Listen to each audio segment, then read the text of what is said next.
கிறிஸ்துவுக்குள் பிரியமான சகோதர சகோதரிகளே, உங்கள் அனைவரையும் தினமொரு முத்துக்கள் நிகழ்ச்சியில் சந்திப்பதில் மிகுந்த மகிழ்ச்சி அடைகிறேன். இயேசுவை போன்று முன்மாதிரியாயிருப்போம். யோவான் 13ஆம் அதிகாரம் 15ஆம் வசனம்.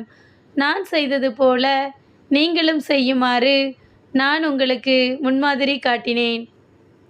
பிரியமானவர்களே, இயேசு இந்த உலகில் வாழ்ந்தபோது பல போதனைகளை செய்தார், சத்தியத்தை அறிவித்தார். ஆனால் இங்கு தாமே ஒரு காரியத்தை செய்து காட்டுகிறார். நான் செய்தது போல நீங்களும் செய்யுமாறு நான் உங்களுக்கு முன்மாதிரி காட்டினேன் என்றார். என்ன அந்த முன்மாதிரி என்னவென்றால், இயேசு தம்முடைய சீடர்களின் காலடிகளை கழுவினார். இயேசு செய்த செயலானது ஒருவருக்கொருவர் பணிவிடை செய்யும் தாழ்மையின் மனநிலை, ஒருவரை ஒருவர் அன்பு செய்தல், நான் பெரியவன் நீ சிறியவன் என்ற வேறுபாடற்ற நிலை, இவற்றையே இயேசு முன்மாதிரியாக காட்டினார்.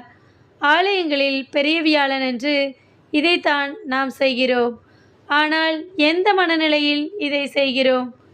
தாழ்மையோடும் அன்போடும் வேற்றுமையை மறந்து நாம் இயேசுவின் மாதிரியை பின்பற்ற வேண்டும்.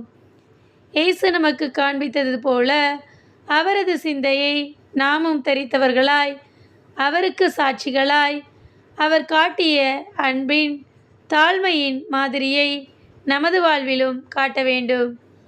அன்பு இறைவா, நீர் காட்டிய தாழ்மையின் மாதிரியை எங்கள் வாழ்வில் நடைமுறைப்படுத்தவும் உமக்கு சாட்சியாய் வாழவும் எங்களுக்கு உதவி செய்யும் இறைவா. ஆமேன்.